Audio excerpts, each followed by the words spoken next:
The stars had always been silent. For 200 years, humanity searched the cosmos for signs of life. They sent radio signals into the void. They built telescopes that could see billions of light years away. They launched probes to distant planets. And they found nothing. Many people believed that humans were alone in the universe. They were wrong. On a cold morning in March 2247, the silence ended. Admiral Tahoe stood in the Seoul Command Center, drinking his third cup of coffee. He was a man of 53 years, with gray hair and tired eyes that had seen too many conflicts.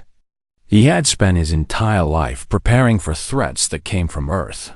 He never imagined the real threat would come from above.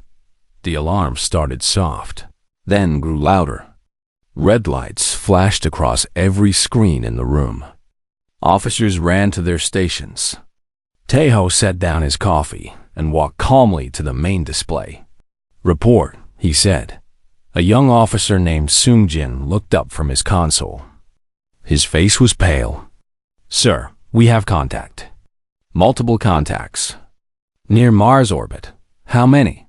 Sung-jin swallowed hard. 500 ships, sir. And they are not ours." The room fell silent. Every person stopped moving. 500 ships. Humanity's entire fleet numbered less than 80 vessels. Tahoe felt his heart beat faster, but his face showed nothing. A leader could not show fear. "Show me," he said. The main screen changed. It displayed a live feed from the Mars observation station. Against the black emptiness of space, 500 warships hung like metal mountains. They were massive. Each one was the size of a small city. Their hulls were dark purple, covered with weapons that glowed with strange energy. They moved in perfect formation, like a swarm of predators circling their prey. Then the message came. Every screen on Earth, every phone, every radio, every device that could receive a signal displayed the same image. A creature appeared. It was tall, perhaps 3 meters, with gray skin and 4 arms. Its eyes were black and empty. It wore golden armor covered with symbols that looked like medals or honors. When it spoke, its voice was deep and cold. "I am Overlord Krath of the Vorn Dominion. Your world has been selected for incorporation into our empire.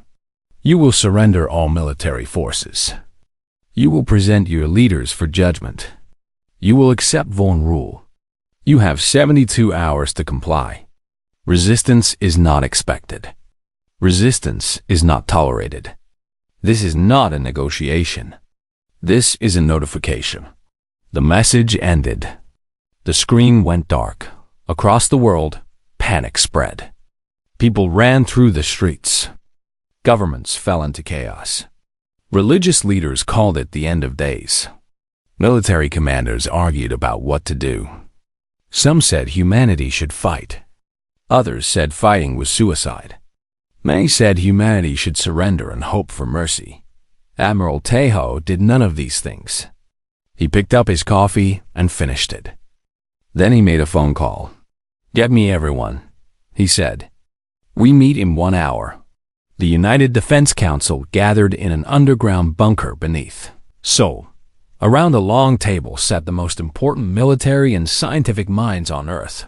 Captain Yuna was there, a woman of 35 with sharp eyes and a sharper mind. She led Earth's elite ground forces. Dr. Dongwu sat beside her, an old scientist with wild gray hair who had designed most of humanity's weapons. Sergeant Hana attended through video link from her position in the mountains. Lieutenant Sung-jin stood near the door. Still shaken from what he had seen, Tae-ho stood at the head of the table. He looked at each person in the room. "The Vorn Dominion," Dr. Dongwu began, "has conquered over 200 worlds. We intercepted their communications and studied their history. They are an old species. They have been building their empire for 3,000 years.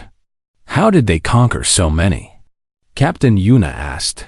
"Fear," Dongwu said. "They arrive with overwhelming force.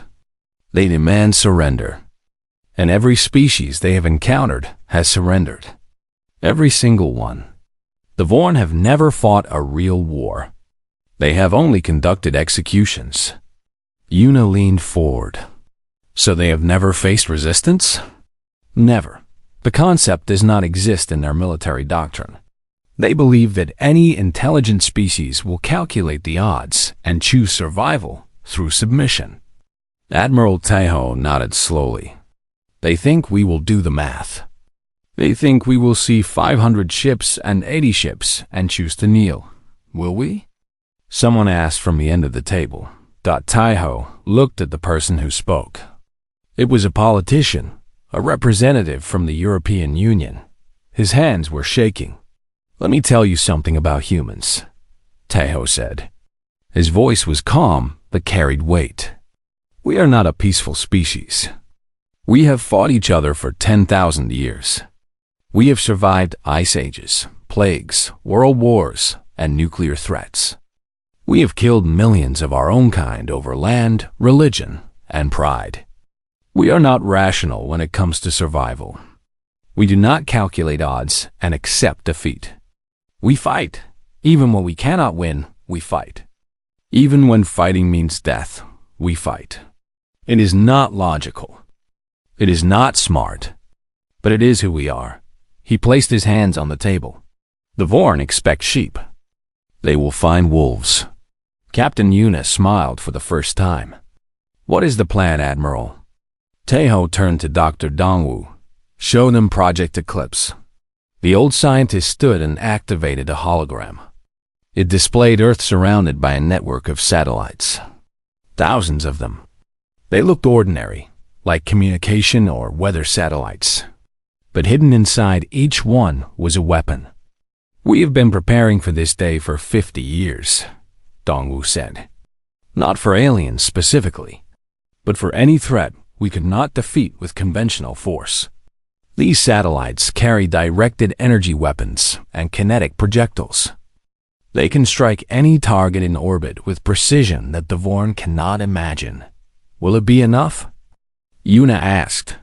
No, Taeho admitted. But it will hurt them. And that is the first step. We need to show them that conquest has a price. We need to make them bleed. He looked around the room one final time. In 72 hours, they expect our surrender. Instead, they will receive our answer. And our answer will be written in fire. Far above Earth, Overlord Krath sat in his throne room aboard the flagship.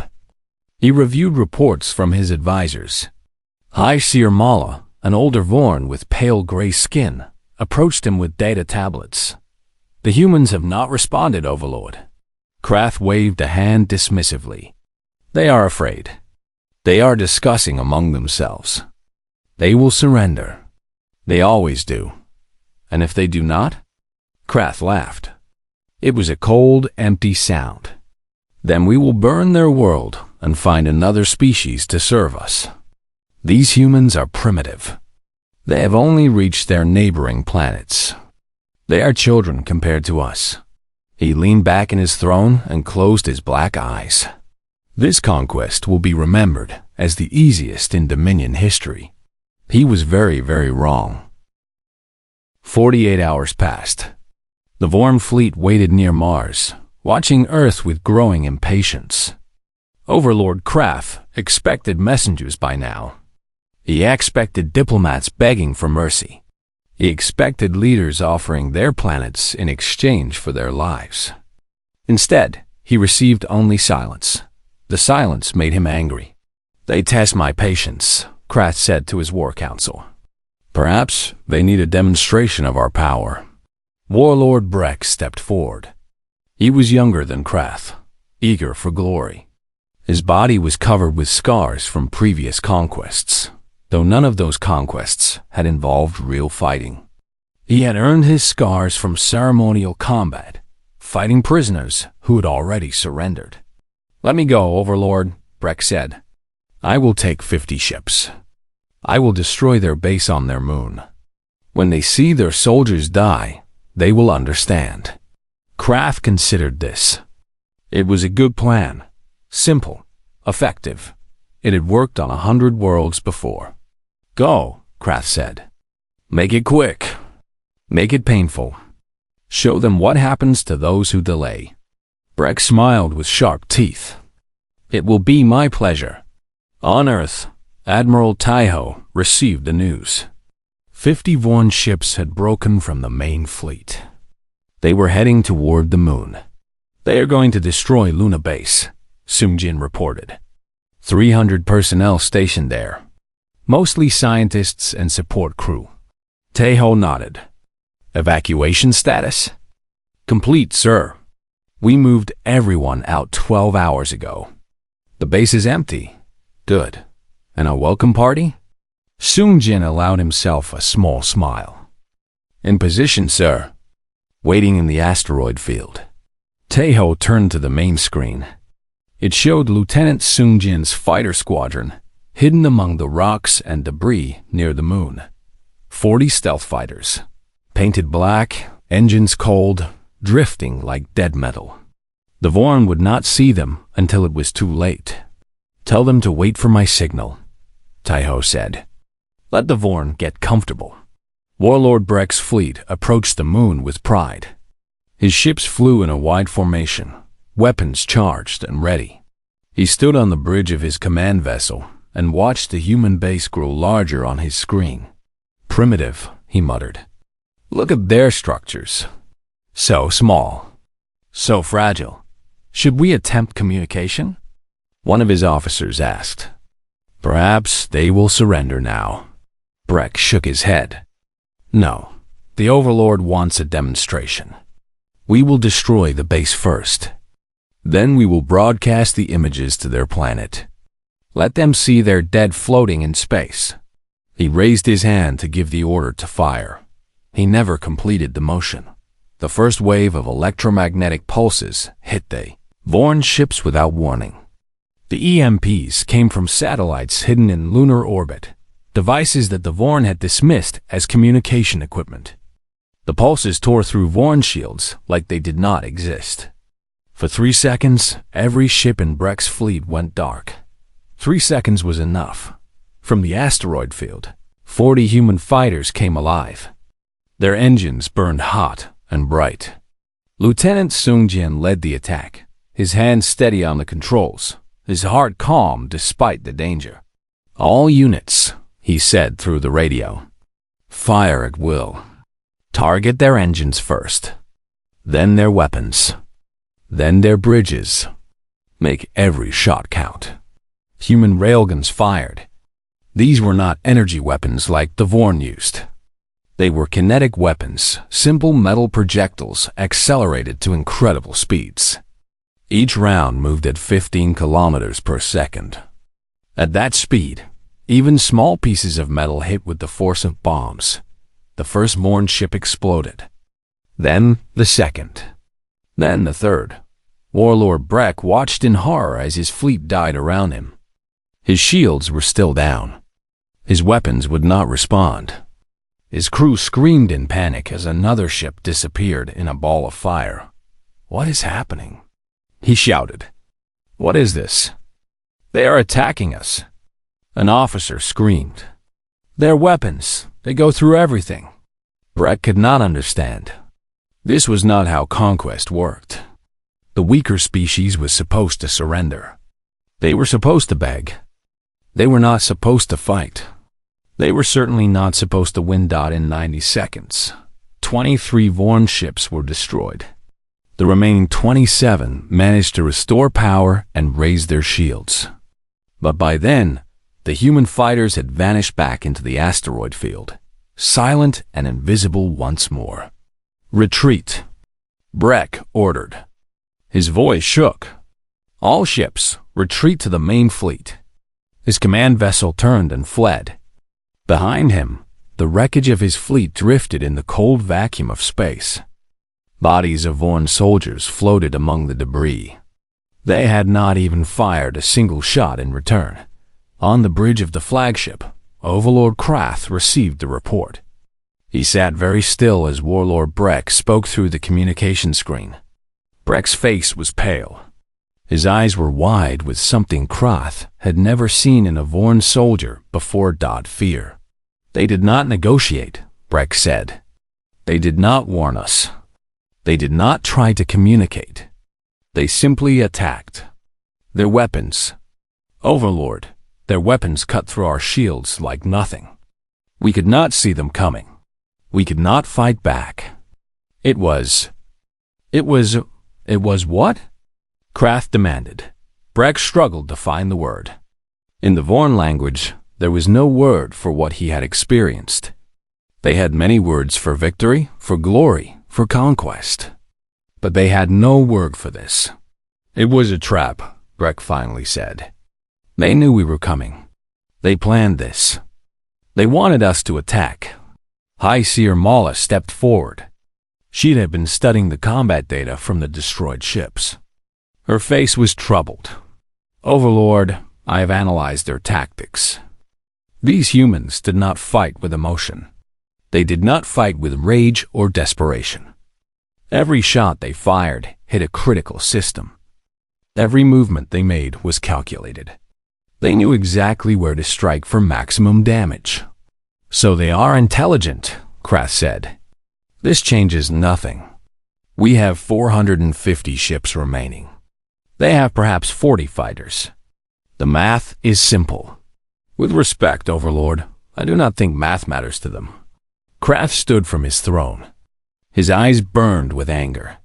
No species had ever drawn Vorn blood. No species had ever made him look foolish.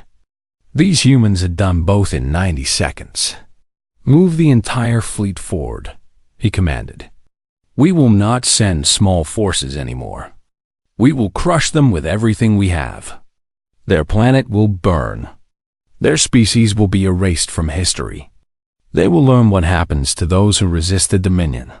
The Vorn fleet began to move. 450 warships, each one a mountain of metal and weapons, advanced toward Earth. On Earth, Admiral Tejo watched them come. He turned to Captain Yuna, who stood beside him. They are angry now, Yuna observed. Good, Tejo said. Angry enemies make mistakes. Calm enemies are dangerous. But angry enemies? Angry enemies are predictable. What is our next move? Tejo looked at the screen showing the advancing fleet. In a few days, they would reach Earth. The real battle would begin. We let them land, he said. Yuna raised an eyebrow. Sir, space is their territory. They have bigger ships and more weapons. If we fight them only in orbit, we lose. But on the ground? Tejo smiled, and there was something cold in that smile. On the ground, we have 10,000 years of practice killing each other. We know every trick, every trap, every dirty tactic that exists. We will let them come down to our world. And then we will teach them why humans are the most dangerous predators this planet has ever produced. He turned back to the screen. Prepare the ground forces. Tell Captain Yuna to get ready. The Vorn want our planet? Let them try to take it. Far away, in the cold darkness of space, Warlord Breck sat alone in his quarters. He could not stop shaking.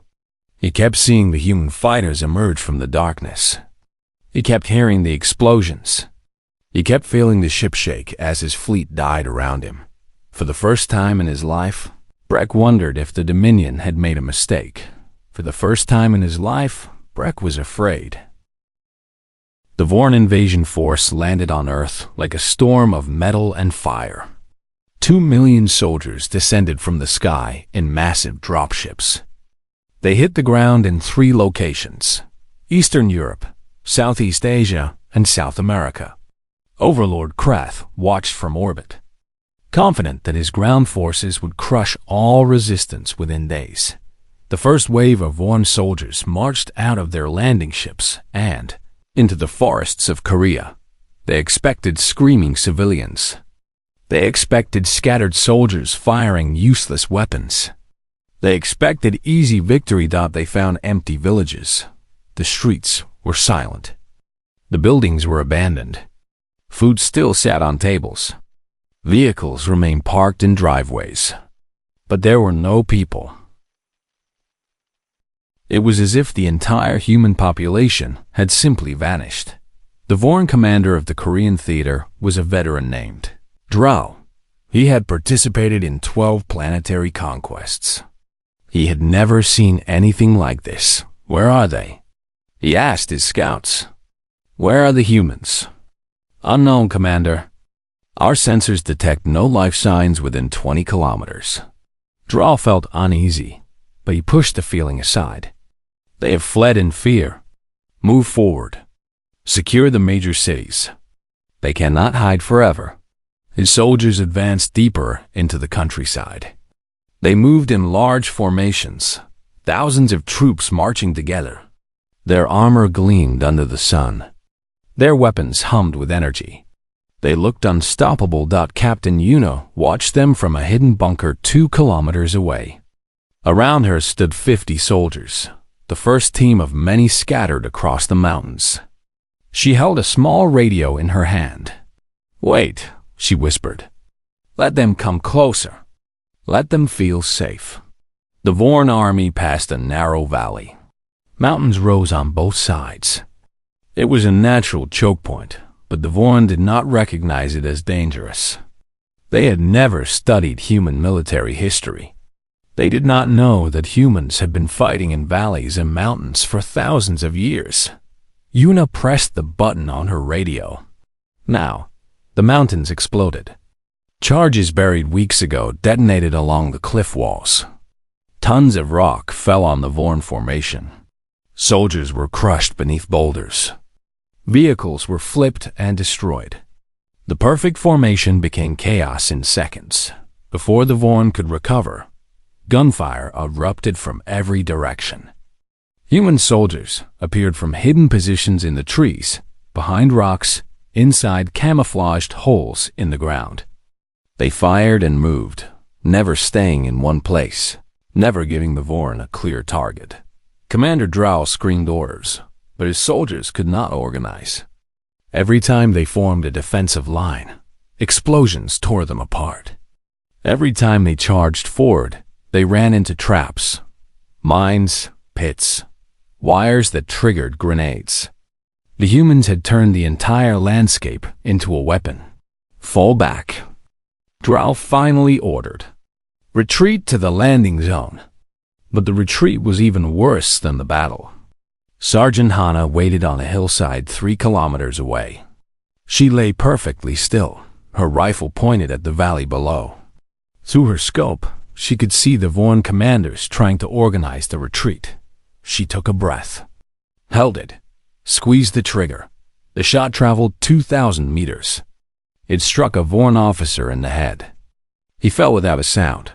Hana adjusted her aim. Another shot. Another officer down. The Vorn had never encountered snipers. The concept did not exist in their military. They believed combat meant armies facing armies in open battle. The idea of a single soldier killing commanders from invisible distances was beyond their understanding. Within an hour, every officer in the Vorn advance force was dead. The remaining soldiers, leaderless and terrified, scattered into the forests. They became easy targets for the human teams hunting them. Similar scenes played out across the world. In Southeast Asia, Vorn soldiers walked into flooded rice fields that hid underwater traps. In South America, they entered jungles where every tree seemed to hide an enemy.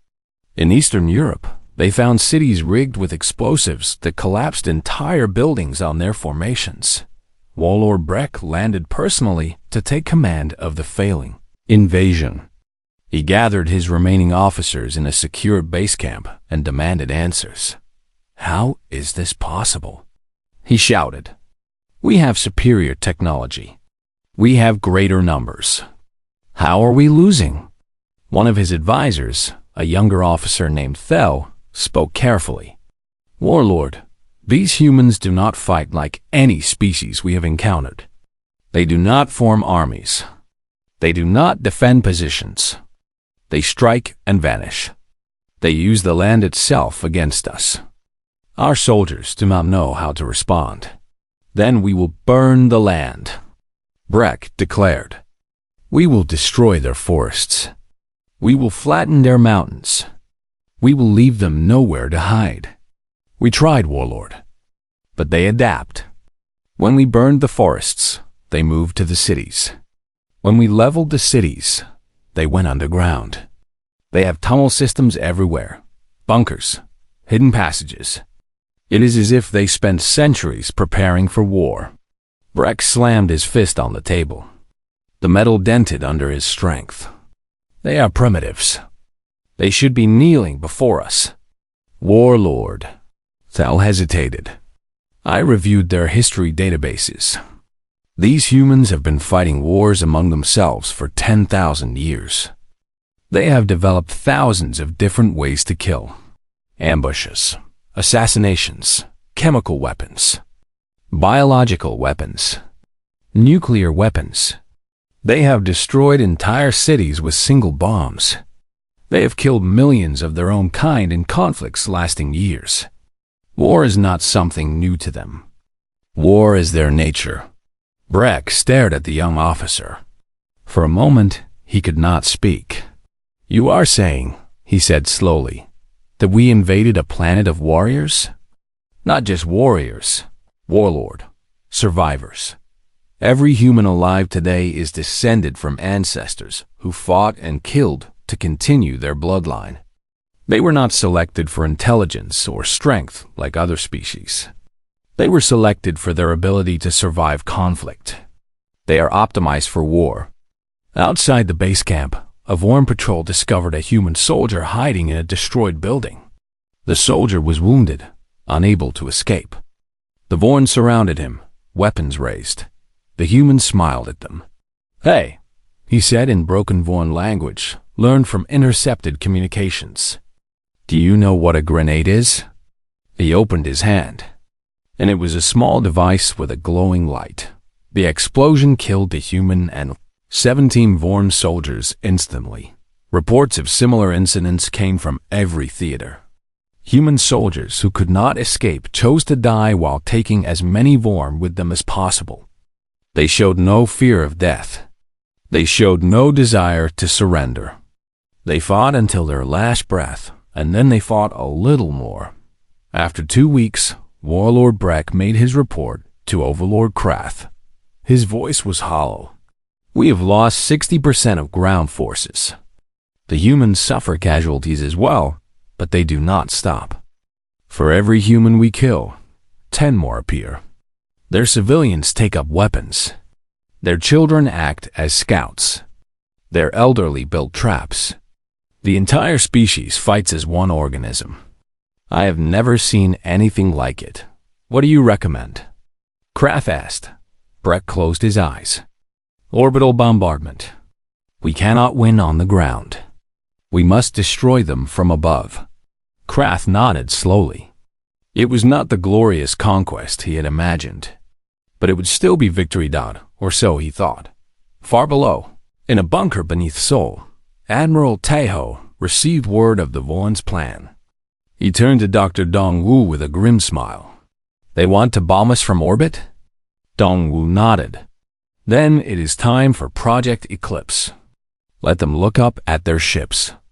Let them see what precision really means. Overlord Krath stood on the bridge of his flagship, staring down at Earth. The blue and green planet looked peaceful from space. Beautiful even. But Krath felt no appreciation for its beauty. He felt only rage. Begin orbital bombardment, he commanded.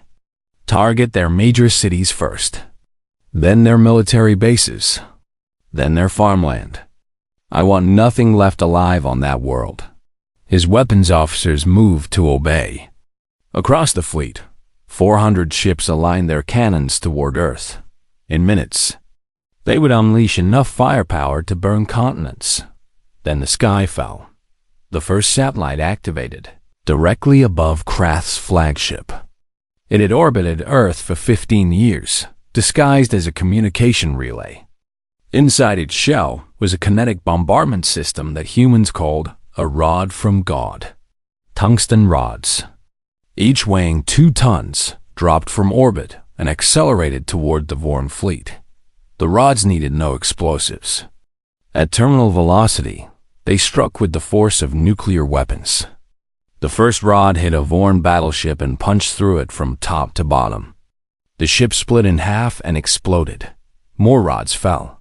More ships died. What is happening? Krath screamed. Where is this coming from? The satellites. An officer shouted. Their satellites are weapons. They are everywhere. Krath looked at his tactical display. Earth was surrounded by thousands of satellites. Communication satellites. Weather satellites. Research satellites.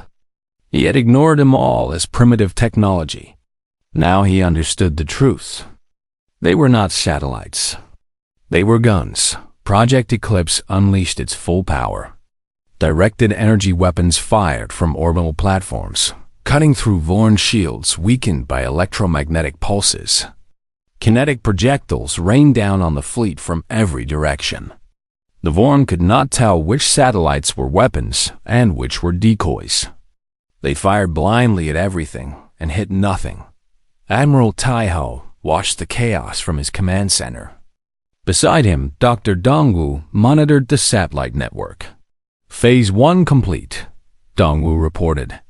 47 enemy ships destroyed. Their formation is breaking. Taiho nodded. Launch Phase 2. All fighters, attack. From hidden bases across Earth, human warships rose into the sky. 80 vessels, small compared to the Vorn giants, but fast and deadly. Lieutenant Sungjin led the fighter squadrons, his ships screaming through the atmosphere and into space. All wings, follow my lead, he said. Target their engine sections. A ship without engines is just a floating coffin. The human fleet hit the Vorn armada like a swarm of angry insects. The Vorn ships were designed to fight in formation, trading massive volleys with enemy fleets. They were not designed for close combat against fast-moving targets. Human fighters danced around their guns, striking weak points and disappearing before the Vorn could respond. Captain Yuna coordinated ground-based missile strikes. Her teams had captured Vorn communication equipment during the ground war. Now they used it to identify which ships contained important commanders. Target confirmed, she reported. Enemy command ship bearing 047. Fire. From a mountain base, a missile launched. It rose through the atmosphere, accelerated to hypersonic speed, and slammed into the side of a Vorn command cruiser. The ship's ammunition storage detonated. The explosion consumed 2 nearby vessels as well. On his flagship, Krath watched his fleet die around him. His tactical display showed red icons everywhere. Ships destroyed. Ships disabled. Ships fleeing in panic. The perfect formation he had brought to Earth was now scattered chaos. High Seer Mala approached him. Her calm face was gone, replaced by open fear. Overlord, we must retreat. We have lost 200 ships in the last hour. At this rate, we will have nothing left by morning. Retreat? Krath grabbed her by the throat. The Vorn Dominion does not retreat. We have conquered 200 worlds. We do not run from primitives. These are not primitives. Mala choked out. Look at them.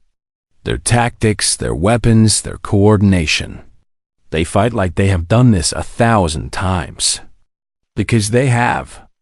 They've been practicing for this moment their entire history. Krath released her. He looked at the display again. A human fighter squadron was making another attack run on his flank. Their movements were perfect. No wasted energy. No unnecessary risks. Every action served a purpose. They were not fighting with emotion. They were not fighting with desperation. They were fighting with cold, calculated precision. For the first time in 300 years of military service, Overlord Krath felt doubt. The Battle of Earth's orbit lasted 6 hours. It was the largest space battle in galactic history. Humans threw everything they had at the Vorn fleet. They lost 40% of their ships. Thousands of soldiers died in the cold vacuum of space. But the Vorn lost more. They lost 80% of their armada. They lost their reputation. They lost their belief that they were invincible. As the 6th hour ended, the surviving Vorn ships began to withdraw. They pulled back from Earth, engines burning at maximum power. Desperate to escape the killing field, Admiral Tejo received reports from every sector. Victory. Complete. Overwhelming victory. Around him, officers cheered. Some cried. They had done the impossible. They had defeated an alien invasion. But Tejo did not celebrate. He looked at the retreating Vorn fleet with cold eyes. "How many ships are escaping?" he asked. "Approximately 90 vessels, sir. That is 90 ships that will return to Vorn space. 90 ships that will tell others about Earth. 90 ships that will encourage the Dominion to send a larger fleet." The cheering stopped. Officers looked at their admiral with confusion. "Sir, we won." "They are running." Tejo shook his head.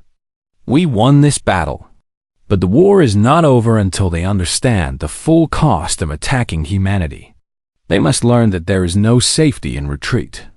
They must learn that starting a war with us means we will finish it." He turned to Dongwu. "Is Project Longbow ready?" The old scientist nodded slowly. "It is ready, Admiral.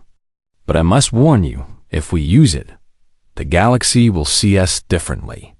They will fear us." "Good," Tejo said. "Fear is the only language the Vorn understand. They came here to make us afraid. Now we will return the favor." He looked at the tactical display showing the fleeing Vorn ships. "Lock targets on every retreating vessel. Calculate their trajectories. I want missiles waiting for them wherever they go. They will not reach home. None of them." On the flagship, Overlord Krath finally breathed. Earth was growing smaller behind him. The nightmare was ending. He had lost most of his fleet, but he was alive. He would return to Vorn space, gather a new fleet, and return with enough force to glass the entire planet. "Set course for the nearest Dominion outpost," he ordered. "We will regroup." An alarm cut through his words. Then another. Then a dozen more. Incoming projectiles. His sensor officer screamed. From all directions. I count hundreds of them. Krath's blood went cold. "That is impossible. We are light minutes from Earth. Nothing could reach us here. But something could. Something did. Project Longbow was humanity's final answer. Long-range missiles equipped with fold space drives, capable of following targets across star systems. They had been launched hours ago, programmed to intercept the Vorn fleet wherever it fled. The first missile hit Krath's flagship. The ship shook like a toy. Systems failed. Fires erupted. Officers screamed. Through the smoke and chaos, Krath heard his communication officer shouting, "Overlord! Overlord! Message from Earth. They are broadcasting on all frequencies." "What? What are they saying?" The officer's voice trembled. "They say, there is no retreat. There is no surrender. There is only the price you pay for invasion. Remember Earth." The next missile hit. And the next. And the next. Overlord Krath, conqueror of 100 worlds, died screaming in the wreckage of his flagship. Only 7 Vorn ships survived the journey home. The 7 ships limped into Vorn space 3 weeks after the invasion began. They were damaged and burned. Their crews were broken. They carried fewer than 2,000 survivors from an army of 2 million. The Vorn High Council gathered to receive the report. 12 elders sat in a circular chamber, the most powerful beings in the Dominion. They had expected news of another easy conquest. They had expected reports of a new slave world joining their empire. Instead, they received Warlord Breck. He walked into the chamber slowly. His armor was gone. His medals were removed. He wore a simple gray cloth, the garment of disgrace. His eyes stared at nothing. He had not slept in days. Every time he closed his eyes, he saw human fires emerging from darkness. He heard explosions. He felt his ship dying around him. "Report," the High Elder commanded. "What happened at Earth?" Breck stood in the center of the chamber. He tried to speak, but no words came. What could he say? How could he explain? "Warlord Breck," the High Elder said more firmly. "You took 500 warships to conquer a primitive world. You return with 7. Explain yourself." Breck finally found his voice. It was quiet, broken. "We expected primitives," he said. "We found predators." He told them everything. The ambush at the moon. The ground war where every forest was a trap. The orbital battle where their own satellites became weapons. The missiles that chased them across space. The death of Overlord Krath. When he finished, the chamber was silent. "This is impossible," one elder said. "No species has ever defeated a Dominion fleet. You must have made errors. You must have been incompetent." Breck shook his head slowly. "I thought the same. I searched for our mistakes. But there were no mistakes. We followed standard doctrine. We used proven tactics. We had superior numbers and technology. It did not matter." He looked up at the elders. His eyes were hollow. They did not fight with rage or desperation. They fought with precision. Every move calculated. Every loss accounted for. They turned our invasion into a lesson. A lesson about what happens when you attack their world. "What are you saying?" the High Elder demanded. "I am saying that humans are not like other species. They do not calculate odds and surrender. They do not accept defeat. They have been killing each other for 10,000 years. They have turned war into an art form. And now they have pointed that art at us." He paused. When he spoke again, his voice cracked. "I am saying we should leave them alone. Forever. I am saying that any fleet we send will die like the last one. I am saying that Earth is not a world to conquer. It is a world to avoid." The High Council debated for hours.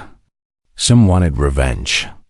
They demanded that the entire Dominion fleet be gathered for a second invasion. Others supported Breck. They argued that the cost was too high. For the first time in 3,000 years, the Vorn did not know what to do. Then the message arrived. It came on every frequency. It penetrated every communication network in Dominion space. It reached every ship, every station, every colony. And it reached the 200 worlds that the Vorn had conquered over the centuries. Admiral Teho appeared on every screen. He stood in the ruins of Seoul, buildings destroyed by Vorn bombardment visible behind him. His uniform was dirty. His face was tired, but his eyes were sharp and clear. "This message is for the Vorn Dominion and for every species under their rule," he said. "My name is Admiral Teho of Earth. 3 weeks ago, your overlord brought 500 warships to our world. He demanded our surrender. He promised our destruction. He believed we would kneel like every other species you have conquered." Teho paused. A small smile crossed his face. He was wrong. The image changed. It showed footage from the battle. Vorn ships exploding. Human fighters dancing through enemy formations. Missiles chasing fleeing vessels across space. 90% of your invasion force is destroyed," Teho continued. "Overlord Krath is dead. Warlord Breck has fled. 2 million of your soldiers are buried on our world. This is the price of attacking Earth." The image returned to Teho. "We did not seek this war. We did not want this war. But when war came to us, we ended it. decisively, permanently. He leaned closer to the camera. Let me be clear about something. We are not a peaceful species. We have spent our entire history fighting. We have developed weapons that can crack planets. We have strategies that have been refined through millions of deaths. We know how to hurt. We know how to destroy. And we know how to survive. His voice grew harder. If you come to Earth with peace, you will find friends. If you come to Earth with trade, you will find partners. But if you come to Earth with war, you will find what the Vorn found. You will find precision. You will find determination. You will find an enemy that does not stop, does not surrender, and does not forgive. He stood straighter. To the conquered peoples of the Dominion, you are watching this message because the Vorn wanted you to see what happens to those who resist. Now you see what really happens. The Vorn can be beaten. Their armies can be destroyed. Their overlords can be killed. They are not gods. They are not invincible. They are just another empire. And empires fall. He looked directly into the camera. We will not tell you to rebel. That is your choice. But if you choose to fight for your freedom, know that you are not alone. Earth stands ready to help any species that refuses to kneel. We offer alliance to any world that chooses resistance over submission. He paused one final time. The galaxy has been silent for a long time. The strong conquered. The weak submitted. That era is over. Earth does not kneel. And neither should you. The message ended.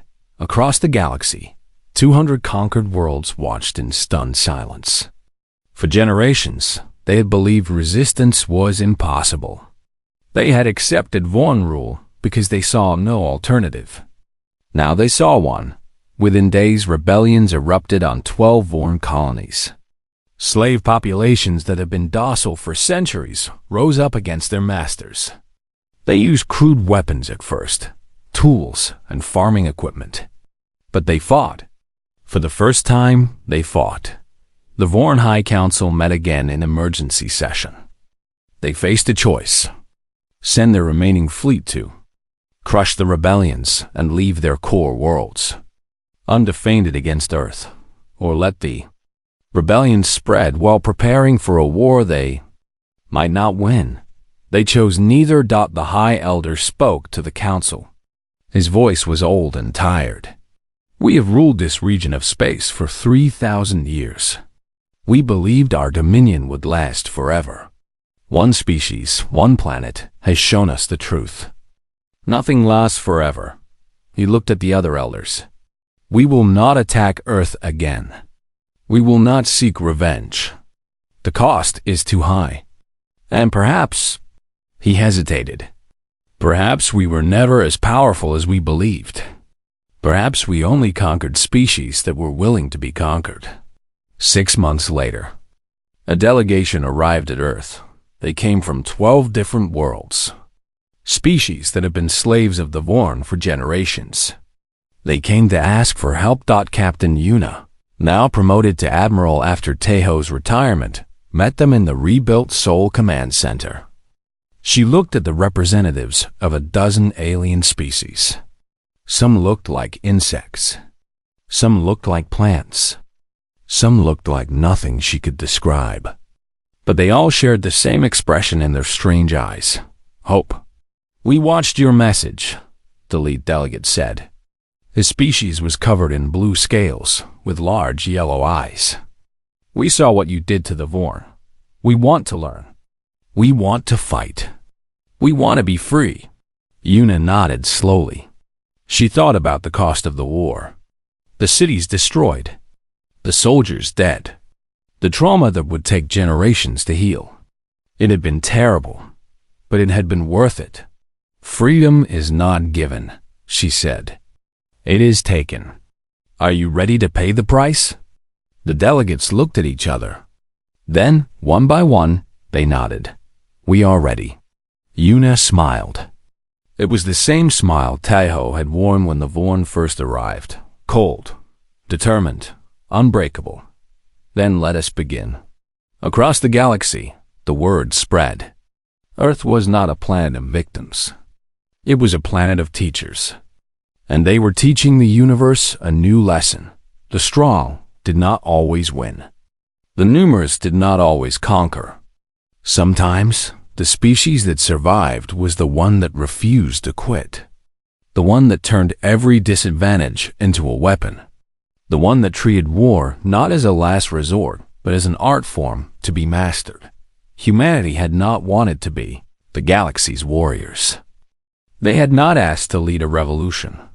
But when the Vorn came with fire and arrogance, they responded the only way they knew how, with precision. And the galaxy would never be the same.